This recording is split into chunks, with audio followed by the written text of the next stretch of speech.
So, have you ever stopped to think about where our most sacred traditions actually come from? Today, we're diving into a really fascinating and pretty controversial question that was causing a huge stir over a century ago.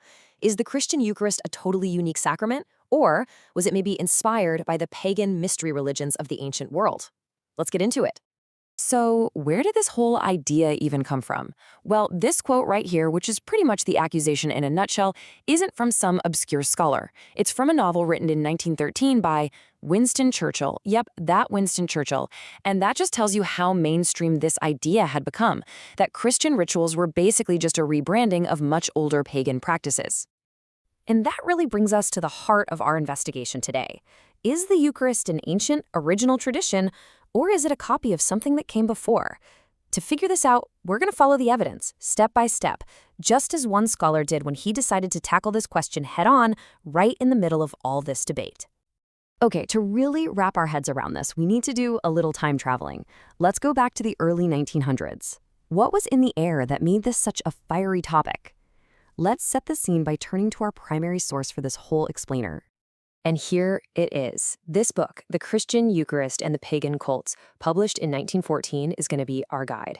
The author, William Mansfield Grattan, was actually the dean of a divinity school, and he saw this controversy swirling around him and decided to investigate it for himself.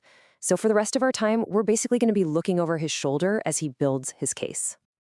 And believe me, that Churchill quote was no fluke. Grattan himself says that this idea, that Christian sacraments had pagan origins, was, in his words, quite current. We're not talking about some fringe conspiracy theory here. This was a serious idea being discussed by mainstream thinkers. To them, the parallels were just too obvious to ignore. All right, so before we can compare anything, we first have to understand what we're talking about. What exactly were these pagan cults or mystery religions that were at the center of this debate? Let's set the scene. So you have to picture the Roman Empire as this vibrant, crowded marketplace of different beliefs.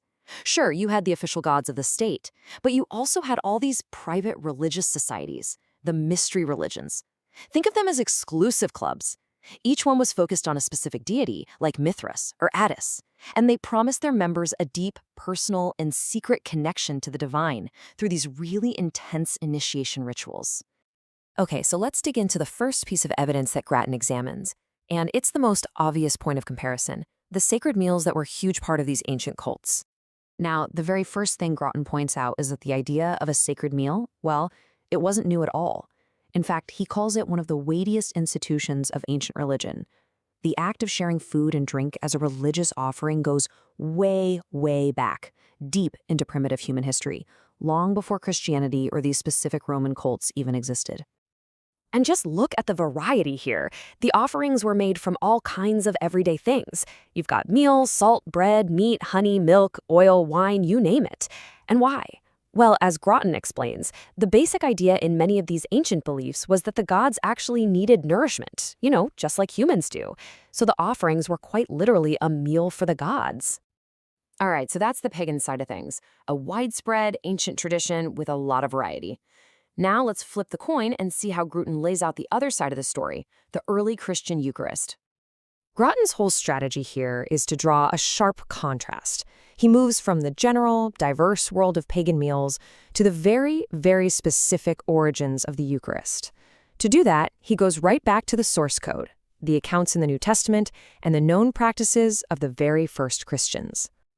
So after laying out all the evidence from both sides, as it was understood back in 1914, what was the verdict? What did Grattan conclude from his investigation?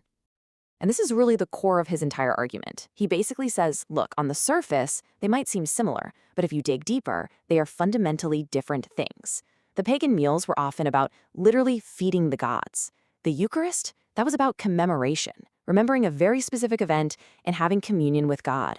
The materials in pagan rites were all over the place, but for the Eucharist, it was always, specifically, bread and wine.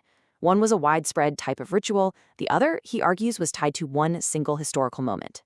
But for Grattan and his contemporaries, it went even deeper than that. The real million-dollar question wasn't just about sharing a meal. It was about this very specific, very powerful theological idea of the real presence, the belief that the deity is literally present in the elements. So the question was, did Christianity get that idea from the pagan mysteries? For Groton, the answer was a clear and definite no. So, Groton's book from 1914 was his detailed answer to this whole controversy, based on the historical evidence available to him. But his investigation leaves us with this bigger, really fascinating question that we can still ask today. When we look back at history and see two things that look alike, how do we know what we're really seeing? Is it just a coincidence? Is it two different cultures arriving at a similar idea independently? Or is it direct influence? In other words, where does similarity end and origin truly begin?